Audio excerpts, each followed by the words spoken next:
The gap between the very richest and the rest of us is getting bigger. Why? A common belief is that it's good for us all if a small group of people earn an enormous amount of money.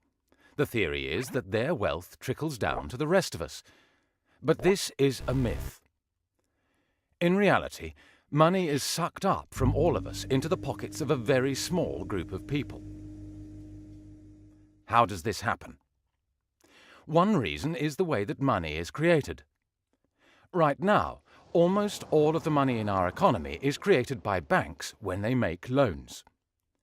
Now, most people assume that when banks make loans, they're lending out someone else's savings. But they're not. Instead, when somebody takes out a loan, banks create new money electronically by typing numbers into their account. 97% of all the money in our economy is created in this way, as people take out loans from banks. The more loans people take, the more debt there is, and the more money there is. The shocking fact is, if nobody went into debt, there would be almost no money in the economy. Our economy depends on the electronic money created by banks.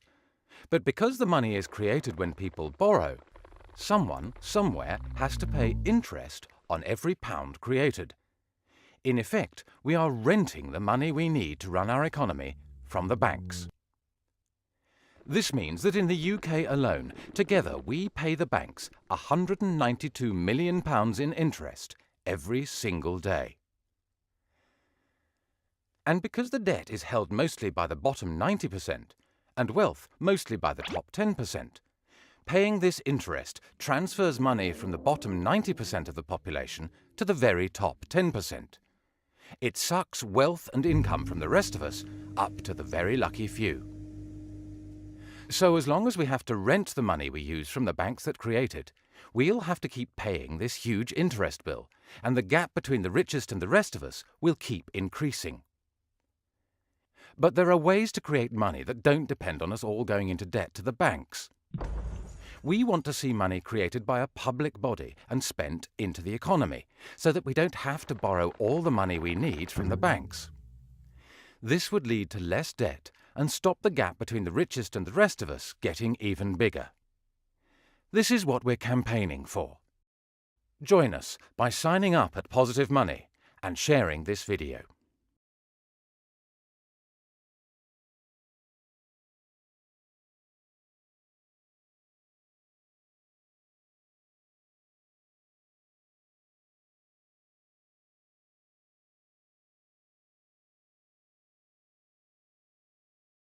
Bismillahirrahmanirrahim. Antara akibat dan kesan daripada riba itu ada 5 perkara. Yang pertamanya, pengamal riba itu akan diperangi oleh Allah dan Rasul sallallahu alaihi wasallam. Kata Ibn Abbas, yang bermaksud akan dikatakan kepada pemakan riba di hari kiamat, ambillah senjata kamu untuk berperang dengan Allah Subhanahu wa taala. Imam Malik radhiyallahu Imam Malik bin Anas pula berkata, telah ku membuka lembaran-lembaran kitab Allah Subhanahu wa taala dan sunnah Nabi sallallahu alaihi wasallam, dan tidak ku dapati yakni dosa yang lebih buruk daripada riba.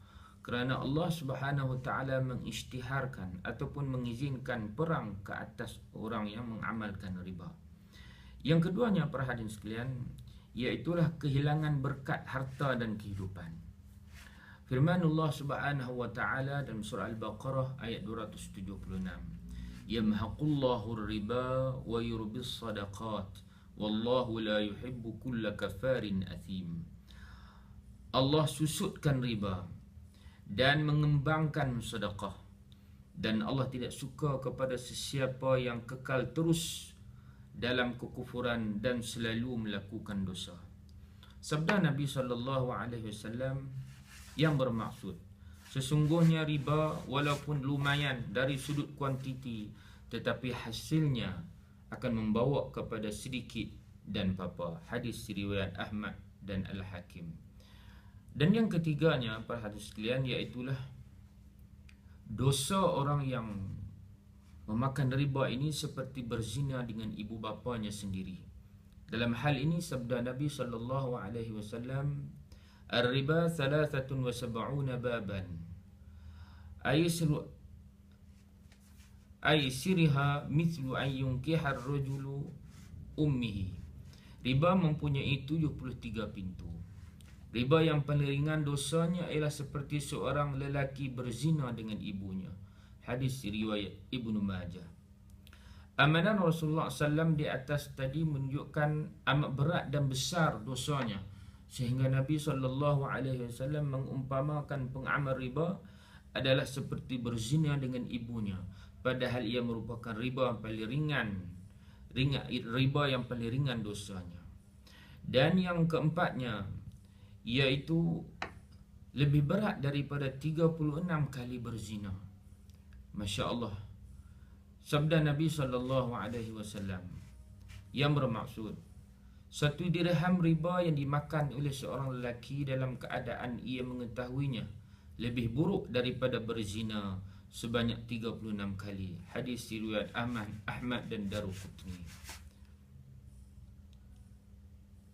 Satu lagi amaran Nabi SAW, iaitulah yang kelima, dosa pengamal riba ini iaitulah salah satu daripada 7 dosa-dosa besar.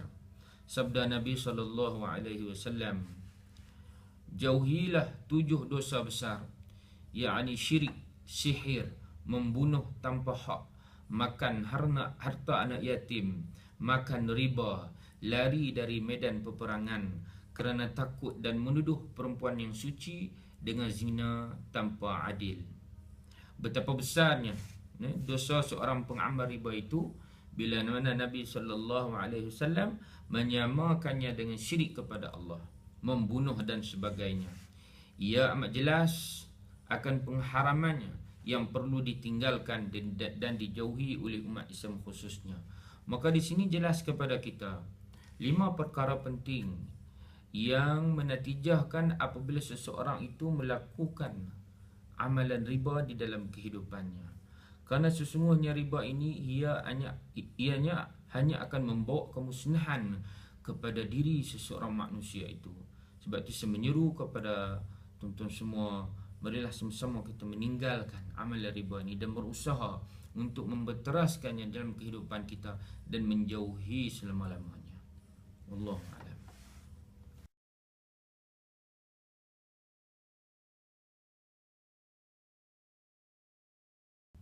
Bismillahirrahmanirrahim.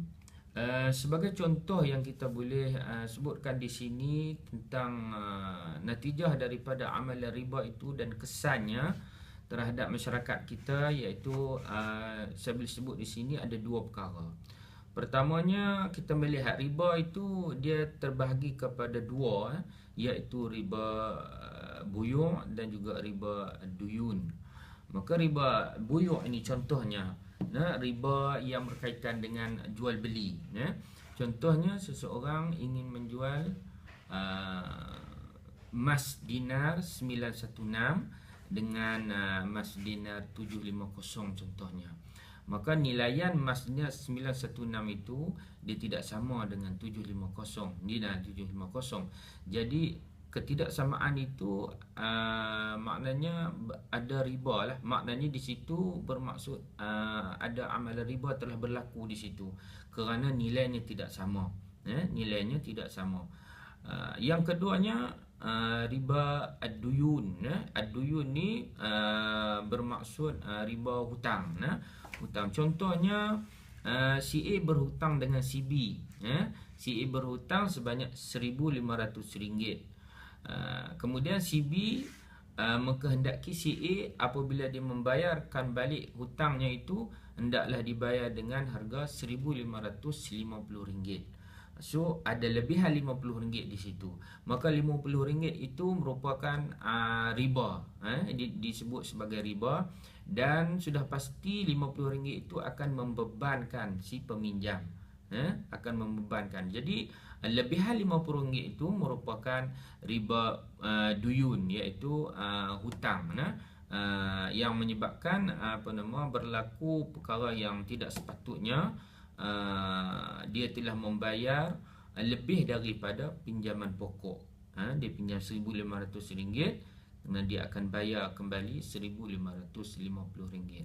Inilah antara contoh-contoh penindasan ataupun kesan-kesan yang kita akan dapati jikalau kita mengamalkan riba itu di dalam diri kita, keluarga dan masyarakat kita.